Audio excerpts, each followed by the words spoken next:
Hello everyone, my name is Jennifer Ayala and I am a Solar System Ambassador and I'm from Ann Arbor, Michigan. And this was a series of talks that I had in various places in person, and since we couldn't have those kinds of talks in person, I decided to try it virtually on YouTube. So just to begin here, I just want to make sure that everyone can hear me. It looks like I can see my audio. So if there's a problem or anything, please let me know. But I just wanted to begin by saying thank you for coming to this talk today. It's going to last about an hour. I'm going to talk a little bit about myself and how I got involved in the program of Solar System Ambassadors. And then I'm going to discuss, of course, what we're here for, the International Space Station. And then if you have any questions, please put them in the chat box that's on the right. And we'll gather all the questions at the end, and I'll answer any questions that I'm able to. One of the great things about this program is that if I can't answer one of your questions, I can always go back and ask NASA scientists. So that's pretty great. So I don't see anyone saying that they're having a problem hearing me, so I think that it must be working. So if we are ready, I can get started because it's after 3. So let's get started.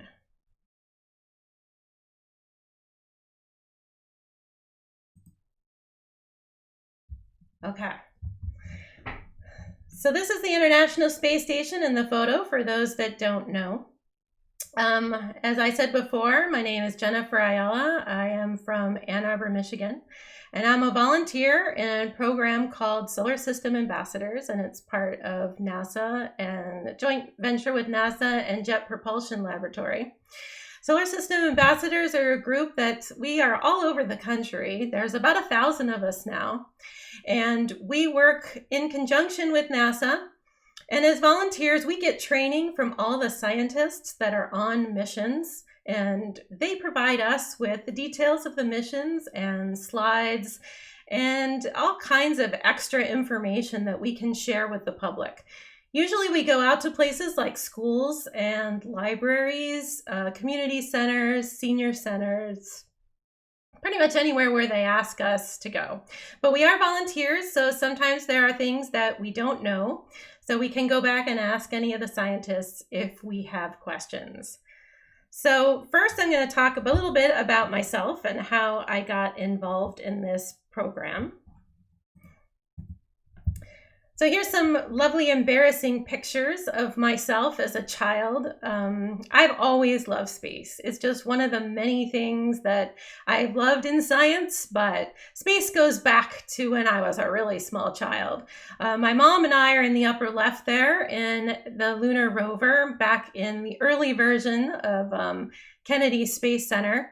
In the center, that's me in front of the vehicle assembly building, and you might notice that it has some classic logos on the front of the building. So it doesn't quite look like that anymore, but that's me at about 10 years old or so. I'm not exactly sure, but definitely in the 80s because, you know, check out the outfit. And on the right, that's a picture of the only space shuttle launch I ever got to see, which was STS-41G. And that was memorable to me, not only because it's a launch, obviously, but there were 2 women aboard that space shuttle. So Sally Ride and Catherine Sullivan were on the shuttle, and that was the first time 2 women were aboard a shuttle at once. And also, it was the first time a woman had the chance to do a spacewalk, and that was Catherine Sullivan. So as a young child, I was really amazed by that, and it really influenced me to want to be in science. On the bottom left, that's me at space camp as a junior in high school. You can see I was pretty darned excited about that. And that was the first place I really ever got the chance to meet a whole bunch of people that were interested in the same thing that I was, which at the time was a little bit unusual. We didn't have STEM camps or summer camps where I went and got to meet people like that. And on the right is a picture of Moonbase America, which was an amazing project where we spent a week as 100 high schoolers simulating what it was like to live on the moon. So all these things were a really big influence with me. I went to college and studied meteorology. I was an intern at the National Weather Service. I did watch and warning verification at the National Weather Service headquarters in Silver Spring, Maryland. And I came to Chicago and did allergy forecasting for CNN for a while. And then I went back to school to get a degree in library and information science. And I worked in science libraries for a number of years. But you're thinking, well, that really has nothing to do with space. And it's true. I was just involved in another area of science. But in 2011, which was also the year of the last space shuttle launch, I was lucky enough to attend a NASA event where I got to see the launch of Mars Curiosity. And on the upper left, you can see me there with Bill Nye. That was fun, but the best part was meeting the scientists that worked on Mars Curiosity. And meeting them was really inspiring. And I met a few people that were in the NASA Solar System Ambassador Program, and they encouraged me to apply. And after learning so much about these missions, I really wanted to share that with others. So I applied for the program that year, and I have been a member since 2013. And Mars is one of my favorite topics. Maybe we can talk about Mars later on in, say, July before the next rover launches, hint, hint. But there's also so many other topics to cover. And we decided that we were going to pick the space station today because the recent crew launch to the space station was historic. The last time Americans have launched from the United States was on the space shuttle. And the space shuttle was a major player in the building of the International Space Station. And you can see here on the lower right, that is the space shuttle's cargo bay. And the cargo bay is open in this picture. And it has a module that made up the space station. So the space shuttle is sort of was a workhorse of building the space station. It wouldn't have happened without the shuttle because the modules were so large, they don't fit inside the capsules like the Dragon. They just don't fit. The capsules are much smaller. So I have a visual representation here. So this is the space shuttle. If you're younger and you might not have seen one recently, the cargo bay doors open here, and inside is where the cargo was stored. So all the individual modules of the space station were brought up in the cargo bay and assembled by astronauts in space. So pretty much the final configuration was made by the time the shuttle program ended. And that's pretty amazing when you think about it, that it was all built since 2011. Not much has changed on the space station since 2011, actually, just some minor modifications. So all the different nodes and modules were completed at that time. So we're talking about going back to capsules, which is exactly what happened. So the Soyuz capsule is what astronauts were launching in from that time in 2011 until recently when they were in the Dragon capsule. But before that, we've seen capsules before, so this might look familiar. This is the Apollo capsule that carried Neil, Buzz, and Michael to the moon in 1969. And that capsule carried 3 individuals. Now, they were only in that capsule for about a week. So they didn't need to bring a whole lot of equipment with them. They wanted it to be as light as possible. But in order to survive for a week, they needed the equivalent of 33 canisters of oxygen, which is what that tank is representing, 4 big jugs of water, those industrial size jugs of water, and 1 shopping cart's worth of food. Now, some of the things in there were recycled. So that meant that they didn't necessarily have to bring that big jug of water. They had fuel cells that made water for them. However, they did have to bring all that food with them and other supplies. So they had to cram it all into that little capsule. Now on the space station, there's on average 6 crew members aboard at any one time. And on average, they spend about 6 months aboard the space station. Now that can vary a little bit. Sometimes the astronaut might be aboard for about a year, but I will say on average 6 astronauts for 6 months. They take the equivalent of 9,150 oxygen containers, 1,180 big jugs of water, and 280 shopping carts worth of food. Now, at the time of the space shuttle, bringing up all that cargo wasn't as much of a challenge, but once you had to go towards a capsule where it was a much tighter space, and keep in mind there's capsules that bring cargo and there's capsules that bring crew, so they can be separated, which does help, but they aren't big enough to contain those big modules. And back in the day, they used to bring big buckets, or I guess they were bags, of water on board, because at first water wasn't recycled on the station.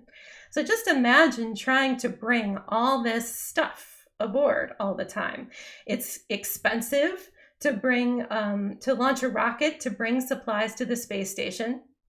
And we want to understand how we can make things more efficient. So we're trying to recycle more. We're trying to be more efficient in a lot of ways, especially if we're going to go back to the moon and onto Mars. So the space station has provided us with a way to test a lot of those theories. Now, a lot of people asked about escaping from the space station in case of an emergency. And there is indeed 2 vehicles currently docked to the space station that can evacuate the crew in case of an emergency. So if you look on the upper left, you can see the Crew Dragon, and that's where it's currently docked. This is a drawing, by the way, not an actual picture. The Crew Dragon there on the left where it's docked. And if you look carefully on the upper right, there's the Soyuz MS-16. That is the capsule that brought the 3 other crew members that are currently aboard. There's currently 5 crew members aboard the space station. The other things labeled are supply capsules. So the Progress and the ATV, the Progress is Russian, the ATV supply ship is Japanese. They brought up supplies to the station, and they stay docked there until all the cargo is taken off, obviously, and stowed. And then trash is put into the capsule before it is released from the station to burn up in the atmosphere. So only the Crew Dragon and the Soyuz are the current ones on there that will return. There's also Dragon capsules that can bring supplies back to Earth without burning up in the atmosphere. So on the first Dragon mission, where there was no crew, there was a spacesuit aboard and 1 stowaway, and that is Earth here. And there's several photos they've taken of Earth doing crew member work. This one is showing Earth looking at the crew's schedule. So the crew is really busy all day long. They are booked solid from the minute they wake up to the minute they go to bed. Sometimes they have free time, but it's scheduled mostly, unless they finish something quicker than it was scheduled. So you can see here, each crew member has a block of time for each thing that they do.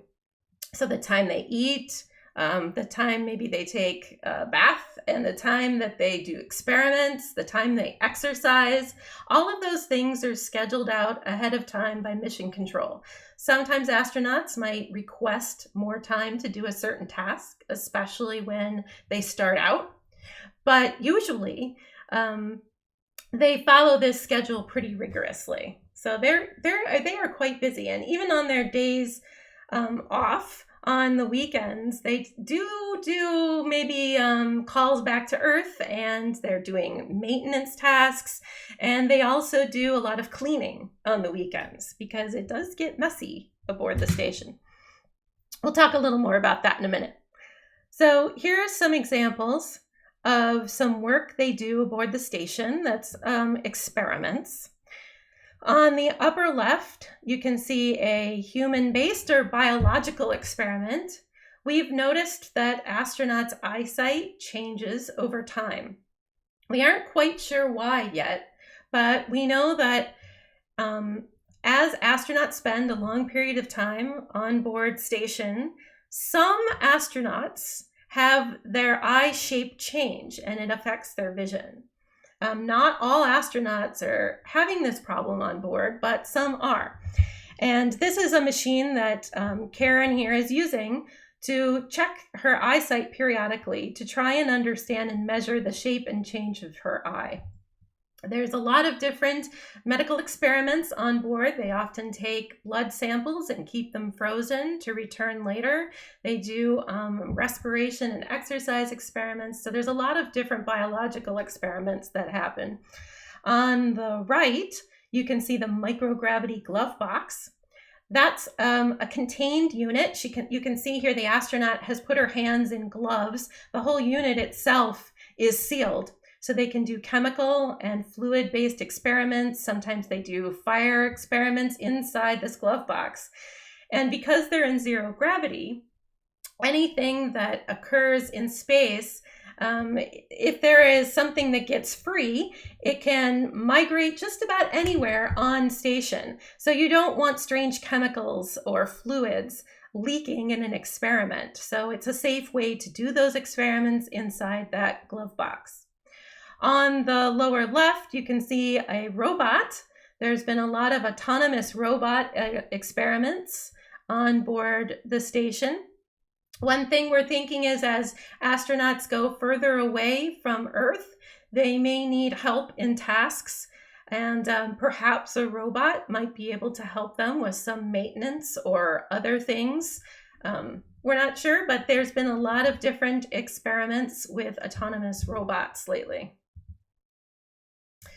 One other thing that's kind of a fun experiment is the veggie experiment. They are quick growing greens aboard the space station.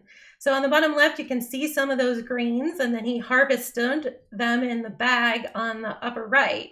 Now, it doesn't really seem like a real great meal in that bag, but remember, this is an experiment so far. Eventually, they hope to supplement what they're eating with a nice big fresh salad on board. But right now, you can see on the lower left, they're just excited to have that little taste of greens. Most food on board is freeze-dried. And next up, we're going to have a video showing some of that freeze-dried food. But they oftentimes have fresh fruit and vegetables that do come up aboard some of the capsules, but it goes bad quickly. They have to eat it right away. They can't have a fresh supply of fruits and vegetables there at all times. It just isn't physically possible to continuously resupply fresh fruits and vegetables. The supply ships don't come up frequent enough for that to happen. So any fresh food would be welcome, especially if it can supplement their nutrition. The other reason why they're doing this is because on long duration missions, they are going to want to have that fresh food because they won't be having resupply vehicles. If you have a mission to Mars, that mission is going to take about 3 years to get there, to stay there, and to come back. So a total of 3 years. And you'd have to have that freeze-dried or vacuum-packed food come with you or go out ahead of you. And we found that after a while, it loses its nutritional value. Just imagine if you had food sitting in your cupboard for 3 years. It does lose its nutritional value, even if it is vacuum sealed. So being able to grow food would be really a welcome sight, I think, if you are making a trip to Mars. So their next step is to grow food that is fast growing. So probably say tomatoes or beets or beans, something like that. I know that some certain sci-fi movie has shown growing potatoes on board, but I don't think that's quite as realistic because potatoes are very slow growing. So they want things that can be replenished quickly and things that grow quickly. So after the greens experiment, quick growing vegetables will be next. So next up is a video, and this is Commander Chris Hadfield talking about eating some not vegetables. Believe me, it's not vegetables, but eating some vacuum-packed food in space.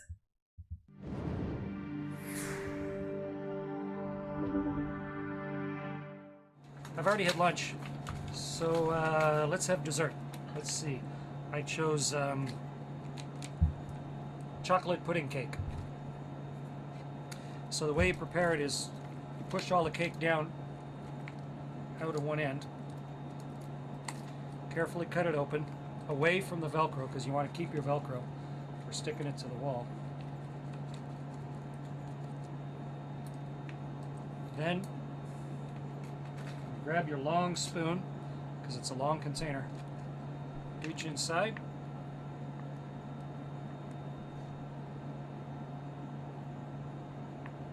chocolate pudding cake.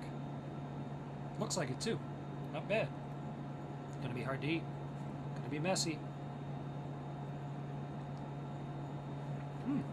Very good.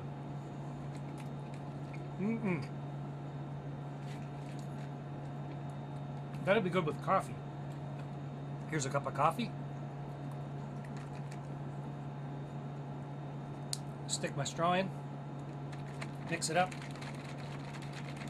Carefully open the straw in the mouth.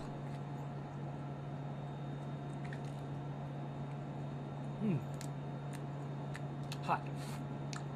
But coffee. Chocolate cake and coffee. Food's not so bad.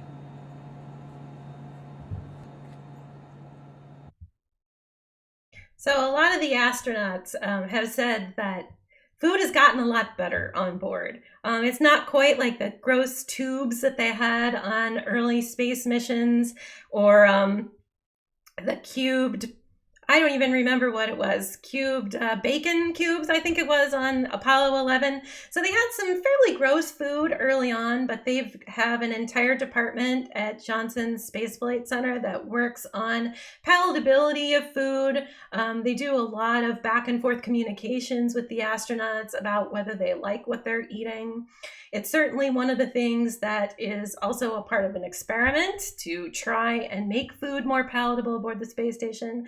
This picture is of our friend Earth with that black coffee. It's most of the food that's in these bags is either warmed or it is injected with water. And you can see the equipment here.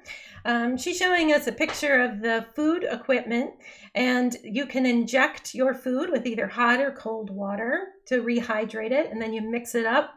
And here's also a food warmer. So the food warmer can serve a variety of purposes, which I have found sort of interesting. These astronauts are having a pizza night. And they don't have what looks like a traditional pizza, though. It's soft-shelled pizza, and that's because you can't have that crunchy, hard crust like you would have on our pizza here on Earth, like no Chicago-style deep dish there. And that's because when you crunch into the crust of the pizza, it creates crumbs, and the crumbs float everywhere, and they block the ventilation system. So that pretty much applies to anything that would be crunchy or crumbly. Usually their sandwiches are made out of tortillas, and the same here would apply with the pizza. I've seen them use like boba crusts or soft shell crust or tortillas to make their pizza. So they put all their toppings in there, wrapped it in tin foil, and then put it in the warming oven. And another thing that I found out recently was that astronauts sometimes warm up their bags of water inside the heater as well if they want a warm bath. So we'll talk a little bit about that in a minute, but I thought it was interesting that the heater there serves a few purposes, not just for eating. But the astronauts can also order certain things. Sometimes they have local delicacies. I've seen Canadian astronauts that have packs of maple cookies on board. Sometimes astronauts get their grandmother's chili recipe and they make it for them in a freeze-dried form. So it is kind of like home, but there is a lot of repetition at the same time. So, and it's still freeze-dried for the most part. So after they have done their main tasks, they have about 2 hours a day of exercise. And I know that seems like a lot, especially for someone like me who hates to exercise, but there's a good reason for it. We found out early on that astronauts that were not exercising were losing bone mass aboard the station and aboard the space shuttle. And that's because after you spend a long time in space, your body isn't working that hard to retain bone mass. And here's what I mean. On Earth, gravity is pulling us down all the time. And that means our skeleton and bones have to work really hard to keep our body upright. So their bones are working hard. In space, in zero gravity, they are floating around and their skeleton doesn't need to work that hard to keep them up. So their bones were breaking down. So they found that it's not that they turned into jelly, of course, but they lost a lot of bone mass, too much. So they found that it was completely reversed with weight-bearing exercise. So that's what you can see in these videos here, or images. The guy in the upper right, he is doing weightlifting. So that is a weight-bearing exercise. And these machines were specially made for the space station to work in zero gravity. And you can see he's belted down so he doesn't float away. On the bottom left, she is on a treadmill and she's basically bungee corded to the treadmill. And not only is that so she doesn't fly off the treadmill, of course, but that's also providing that weight-bearing mechanism to simulate gravity. And on the right, he is doing a bicycle, a stationary bicycle, and the machinery that he's hooked up to is measuring his respiration. So a lot of times, this was part of an experiment, a lot of times they're not only exercising for their health, but they're also performing an experiment at the same time. Here's some fun pictures of Earth doing the same thing, just another view of the same equipment. That's the weightlifting machine on the left, and on the right is the treadmill. And you can see she has some video monitors in front of her, so they could listen to music, they could watch a movie while they were running, just enough to keep them interested in what they were doing. Also, that treadmill is actually on the side of the wall, but you can't tell because there's no up or down in space. So she's actually running down towards the Earth. So if there was a window in front of her, she'd be looking at the Earth, but you can't tell in space. There's no real direction in space. Everything could be the floor, the ceiling, or the wall. So you can use all four surfaces. As you can see there, in all these pictures, you'll notice there's stuff on every nook and cranny of the space station. They'll stick things on the wall, bungee cord, equipment. It's really a quite crowded space in some aspects. After you've exercised, you definitely want to exhibit some hygiene. So this gentleman is brushing his teeth aboard, and he has the friendly Paxi guy. He is from the European Space Agency. He is their mascot. And not only do they brush their teeth, of course, but they also bathe, and they don't have a shower on board. So one of the interesting things is astronauts sponge bathe. They don't have a shower. One of the things they wish they could do, of course, was have that nice hot shower, but they don't have that ability because the water would escape into the space station and float everywhere. It's very hard to have a contained space to take a shower in zero gravity because the water floats away. So they have bags of water and they can wet towels and they can wash themselves in that way. But they also only use about 200 milliliters of water each time they take that sponge bath. Can you imagine using that little of water bathe yourself, I think that's pretty amazing. So they miss the shower, and I know a lot of astronauts say that green salad and a shower are the first things they want when they come home, and I can understand that. Next, I have an interesting video. It's one of my personal favorite videos because I can't even imagine doing this, but the next video is of Karen Nyberg. She is actually the wife of Doug. Doug's the commander of, if you watch the recent SpaceX mission, she is the wife of Doug, and she was on the International Space Station and recorded a lot of fun videos. And this is her washing her really long hair aboard the International Space Station. And I seriously can't imagine doing this. So watch and see what you think.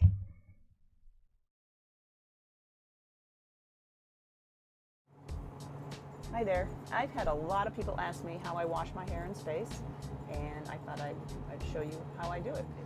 Let's see. To get started, these are the things I need. A bag of warm water, a little no-rinse shampoo, towel, and my comb. What I like to do is start by just putting some hot water, squirting it onto my scalp, and I have a mirror here so I can kind of watch what I'm doing.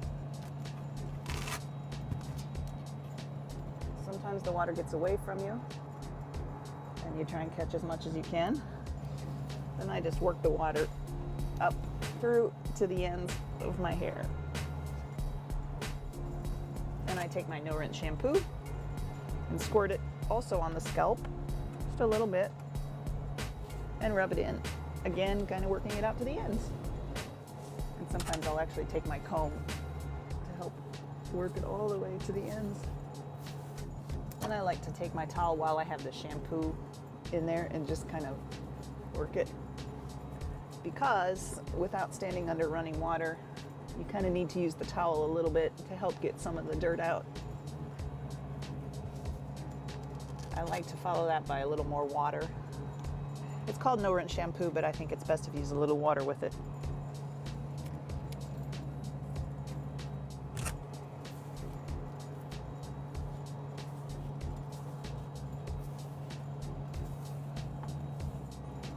It actually feels kind of squeaky clean right now.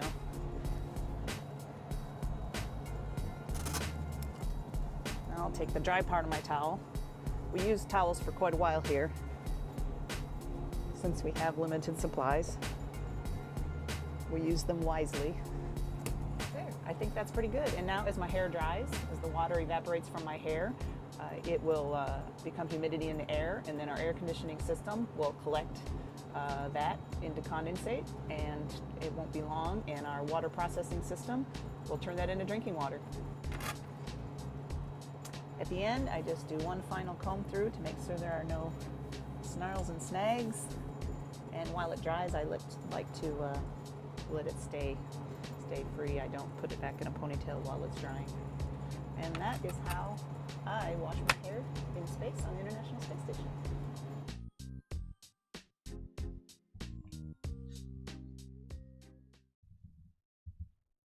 Could you imagine doing that with your hair in space, for all you with long hair? I could not imagine that, but I thought it was kind of fun to watch her wash her hair. Certainly a lot of astronauts maintain their hair by having short haircuts. Some of the men are even bald, but they do cut their hair in space. They train each other to cut each other's hair to maintain it, because of course they're always on camera doing interviews and so forth. So they have learned, in their version of quarantine, I guess, they have learned how to cut their own hair. So I thought that was pretty fun. So this is the question that most people always ask, and that's, how do you go to the bathroom in space? This is the hygiene module in the space station. This is the space potty, as they call it. So it's a fairly small enclosed unit. It's actually in node 3, which is the same node where you'd find the exercise equipment.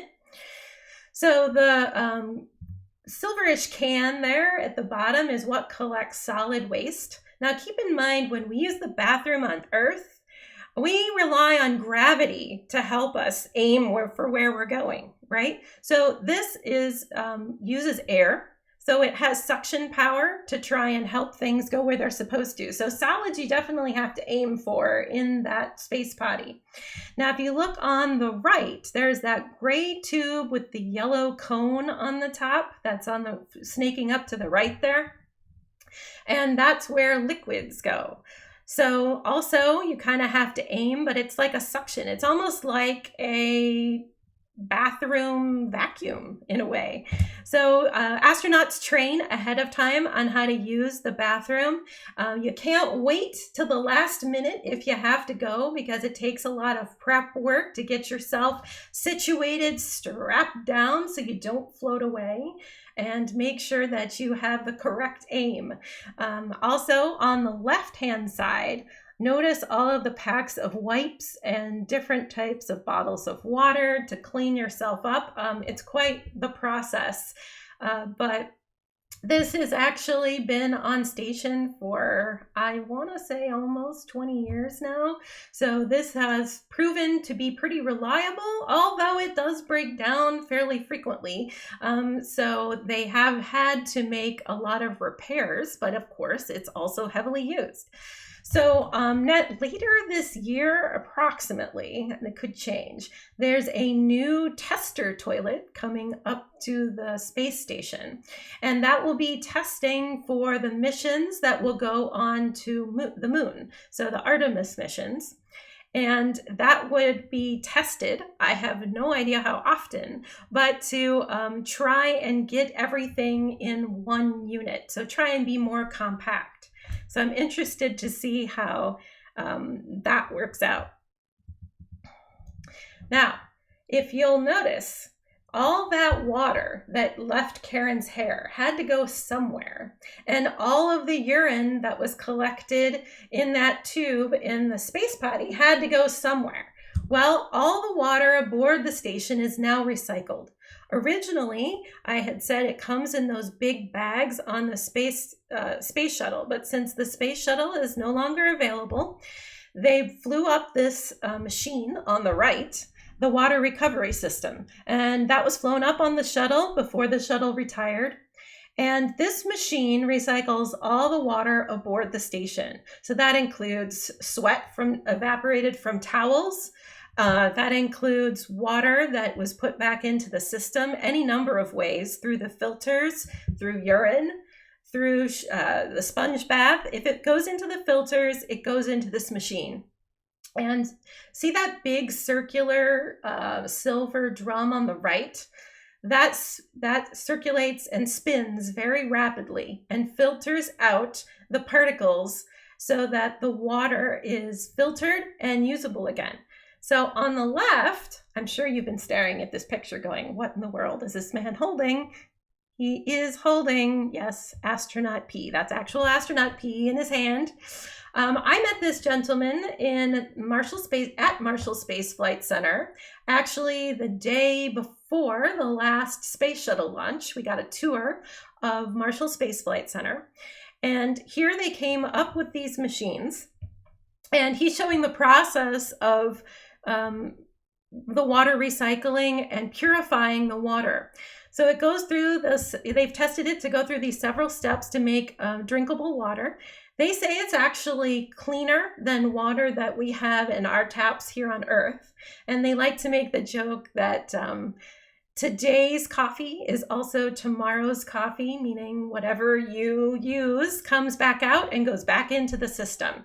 So it's about 94% recyclable at this point. There's still some water that is removed out of the system. They're hoping to make it 100% recyclable soon. And that is the hope. Making some modifications, because if you're far away from Earth again in the future, you're not going to be able to have resupplies of water. So the idea is to have it 100% recyclable. Some of this technology has been used in countries that have water quality problems. So developing countries that need clean and clear water can use this technology. So just one example, there's hundreds of examples of NASA technology that is used other places, but this is just one of them. And in order to keep things up and running, you have to do a lot of repair work. So preventative maintenance is certainly one aspect of time that they spend a lot of time on repairing things, preparing, hopefully, for things not to break down. So that's what I mean by preventative maintenance. On the right, I thought this picture was interesting. This is actually one of the units from the toilet that broke a while ago. So you can see how big some of this equipment is. If it breaks and you don't have a spare part or you don't have a replacement piece, you have to wait for it to be brought up. That could be a real problem if you were 9 months away from Earth, right? So how are we going to solve some of these problems? Well, now we have a lot of spare parts on board, and for the space station, we can wait maybe a couple of months, perhaps not for the toilet, but for other things. We can wait a couple of months until a replacement part arrives. But what are we thinking about in the future for that? Well, one of the more interesting experiments that I wanted to highlight was 3D printing. The station has had a 3D printer on board for a number of years. On the upper right, you can see some of the interesting things that have been printed. And actually, I printed one of them myself. This is actually a sample jar that we 3D printed. And they have a whole list of these things that you can try yourself to 3D print. And they use this as an example of something that they printed in this machine. And they brought it back to Earth to see if 3D printing on the station was just as reliable as printing it on Earth. Like, were there any defects in it? And they found that it was fairly reliable, and they continued on with the experiment. So now they're bringing up additional equipment on board to test. On the upper left, this is a recent machine that was brought on board, and it's called the Recycler. This is made by the same company that made their original 3D printer, Made in Space. And it is providing a way to test how to recycle materials on board to make the filament necessary to 3D print. On the bottom is what's called a refabricator. So that would take materials to recycle and print it in the same machine. And I think this is really cool because they're planning on using plastic waste to try and make this filament to print tools. So think about it. Any of those food wrapper waste, equipment sometimes comes in these plastic bags when it's brought on board. Just anything they think that's plastic waste like that will be more or less melted down in the machine and then printed. So you can see some of the filament that they're testing here on the right. So this has huge, I think, possibly excellent possibilities for long-term space travel. And I think also would be really useful on Earth, because think about recycling all of our plastic waste into new materials. And of course, the thought is hopefully that after you've printed something and you're done using it, you could melt it again. And it could be sort of, again, a closed loop system, kind of like the water. So I really hope it's successful. This has only been up there for a short period of time, so I haven't seen the results yet. So check back, I guess, and see, because I think that is pretty exciting technology. Astronauts also definitely spend a lot of time outside occasionally. I guess I shouldn't say a lot, but they do go outside and repair equipment. They don't have the shuttle bringing up those large modules, but things break and they can, the capsules can bring up equipment to repair things outside. So they do spend time on spacewalks, and here's 2 astronauts in their spacesuits taking spacewalks, and they spend a lot of time suiting up. This is a full day activity. So they may spend an hour suiting up.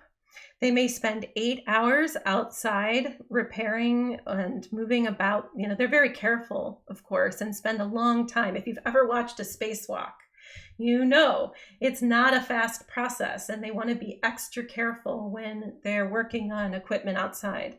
And then when they come inside, it takes a while to take the suits off and clean them. So it's a full day activity, and they're usually scheduled well in advance.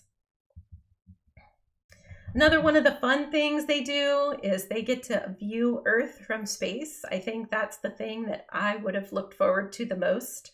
This is a picture of an aurora. This is actually an aurora from Australia, which is something we don't even really think about here in the Northern Hemisphere, but this is Aurora Australis. So they see these kinds of things from space and take photos every once in a while. Some people also ask if you can see stars from space when the sun isn't in their view. Yes, you can, as you can see in this picture.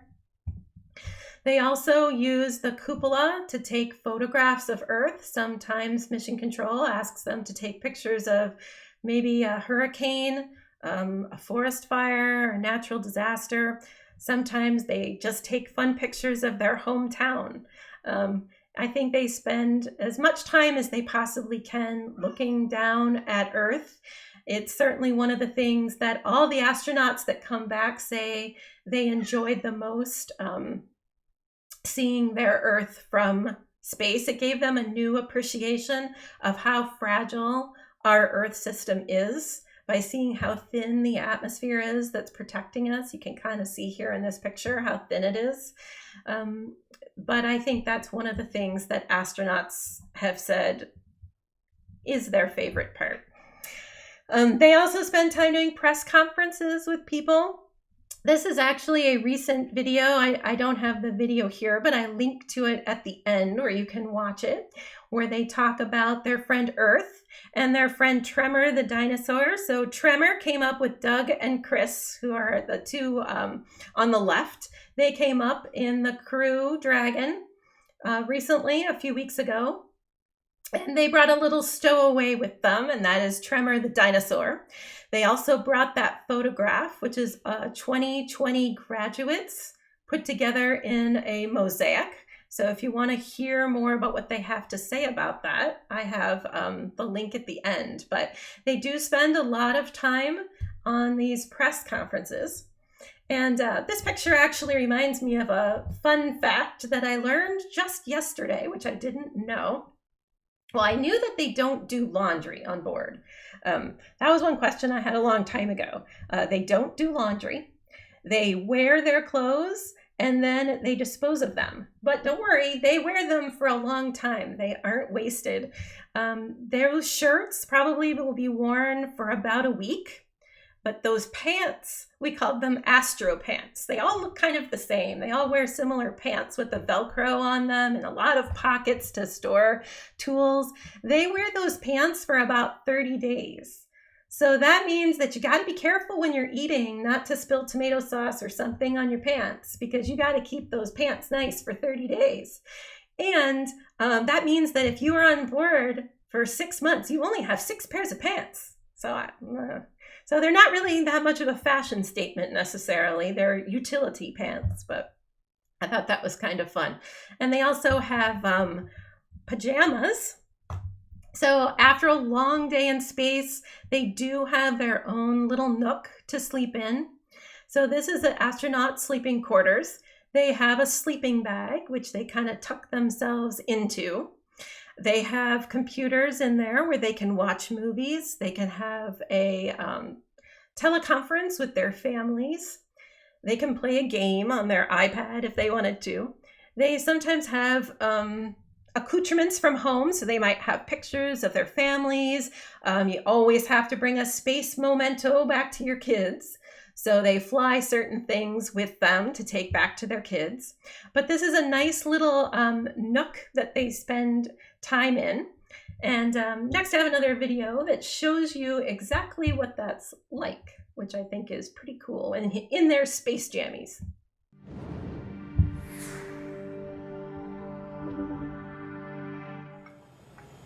Hi, Chris Hadfield here aboard the International Space Station.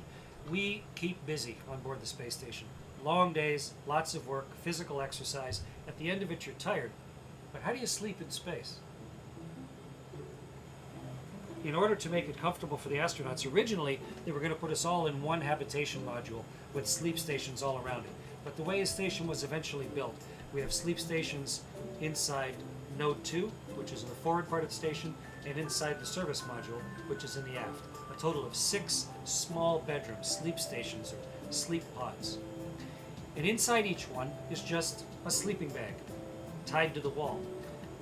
You might think it's uncomfortable not having a mattress and a pillow, but without gravity, of course, you don't need anything to hold you up. You can just completely relax. And you don't even need a pillow. In space, you don't even have to hold your head up. So you can relax every muscle in your body, and your arms float up in front of you. Your head tips forward. But before I go to sleep, I gotta put on my pajamas, because I have space jammies. I'll be right back. Great. I'm in my super comfy Russian full-length pajamas. Nice for when you have to get up in the middle of the night, and ready to go to bed. I'll show you where I sleep.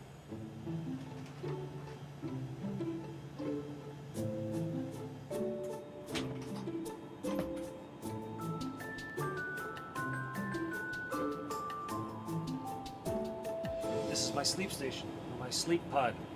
This is where I spend up to 8 hours every day here on board the space station. It's actually on the floor, but once you're inside, you just can't tell.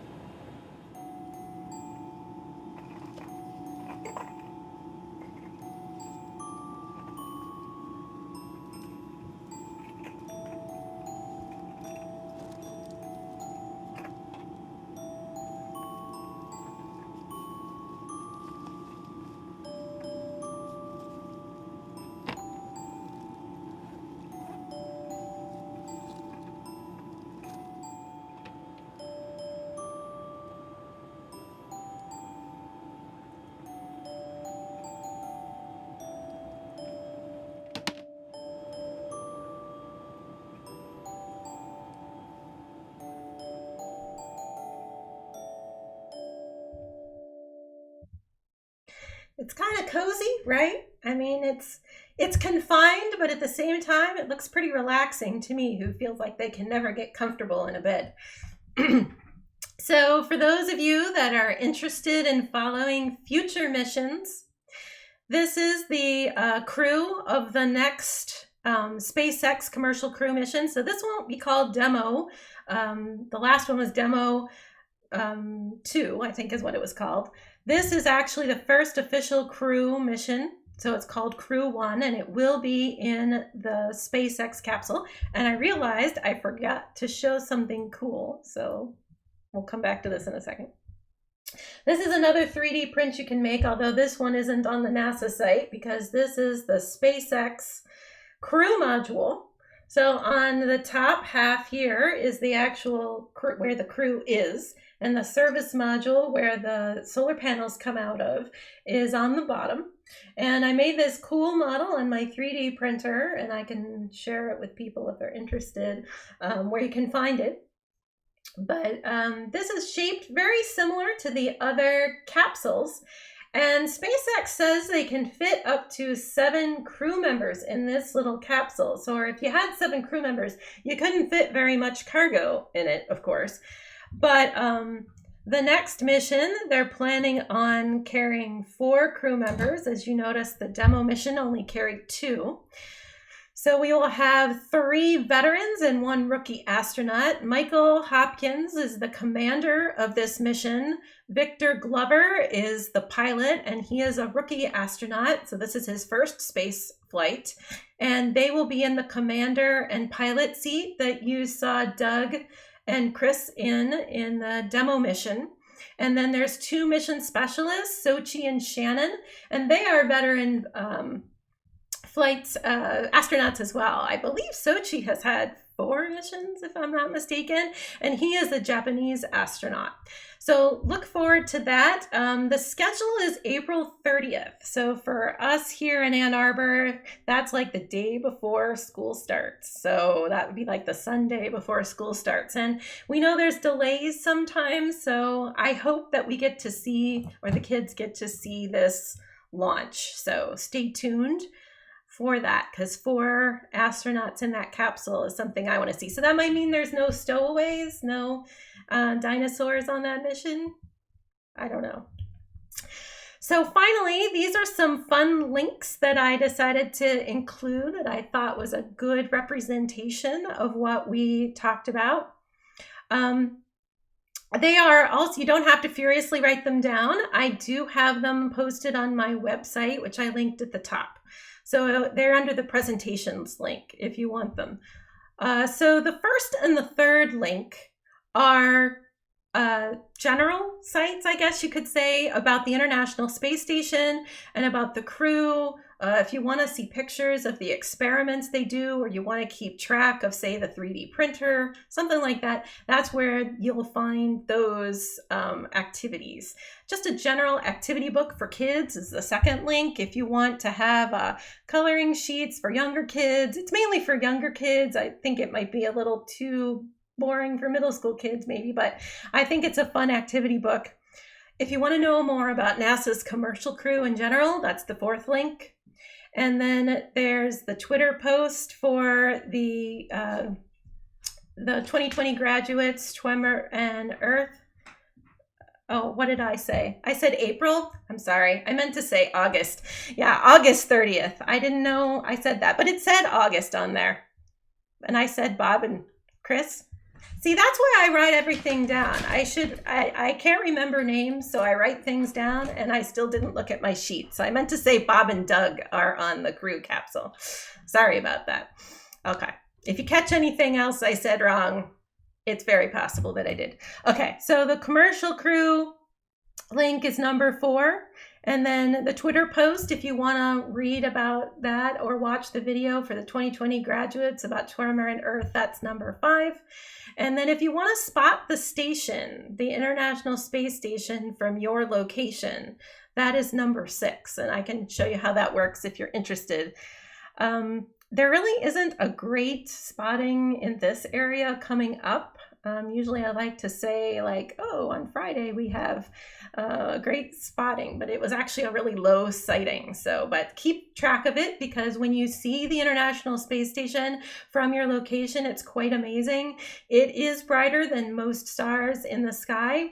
And I saw it even from the most light polluted locations in Chicago. So it is something that would be a great activity for kids in the summer on a clear night if the space station is coming overhead. I highly recommend that.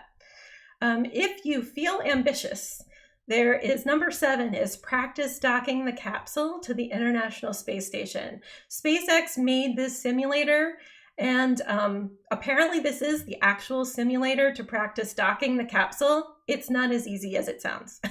I've tried it a few times and I'm not super successful at it, but that's something that's kind of fun, especially for kids. NASA models for 3D printing is number 8. And just some general fun space-related activities for kids is number 9. So if you guys had any questions, feel free to put them in the chat. I'm not sure if I have any specific questions now, but I will look. If you don't have any questions, we can play another video for our last couple of minutes, but I'm almost to an hour here. So if you had any questions, please let me know, especially the kids. If there's any weird or unusual question you have, I'm happy to give it a try. So let me know. Let me see. One question they had was about a cat in space. No, there's no animals. Well, actually, that's not true. There's animals on board, but no cats. They have brought mice and some other insects, and I can't remember if there's been any other animals on board, but sometimes they do bring animals on board to understand their effects in space. And then they are returned, of course. But no cats, no dogs, no pets. Unfortunately, just pictures of pets on board. Kind of a bummer. I'm sure the astronauts miss their pets. The twin study. Yeah, the twin study was really cool. There was 2 astronauts that were twins. And they had one that was retired that stayed at home, and then his twin was on station for a year. So we talk about how some astronauts spend longer than 6 months on station, and they're trying to increase a certain number of astronauts to live on board longer. And that's for a good reason. We're trying to understand what happens to the body as they spend a longer time in space. We know that, again, to make Mars missions happen, we're going to have to spend a longer period of time in space. So we want to know what happens to the human body, and we aren't quite sure. So they had some fascinating results. If you're interested, I highly recommend looking at what they found the differences were between the astronaut that spent a year in space and the twin that spent a year at home. So that was a really cool experiment. I really enjoyed that. I don't see any other questions coming through, so if that's all we have, I'll give it another minute just in case. We can watch the last video I have on here just for fun for anyone that wants to see it, and then I'll monitor the questions just in case. And yes, it was August 30th is the launch, so I misspoke on that. I'm sorry.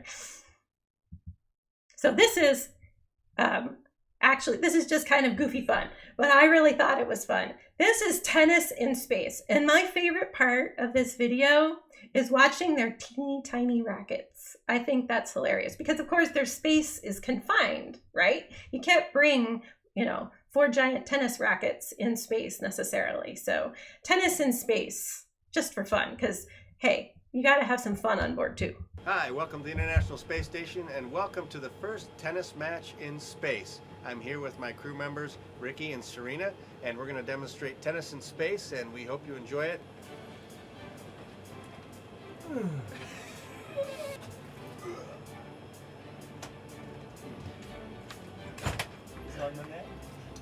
I got this game just when I thought I had it.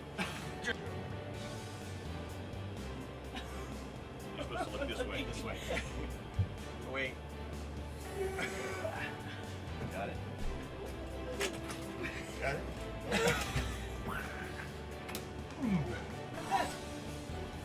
And whoosh. Wow. I went head. Big serve here. I'm playing with a ping pong paddle.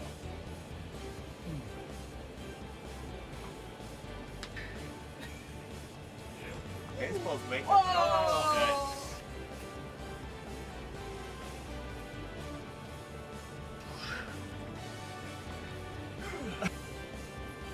Hot dog.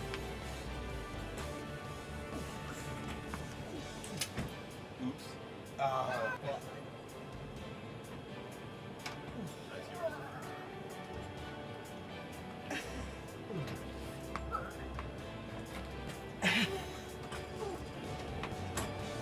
do like the lightsaber sound effects. That's a tennis ball sound. Yes!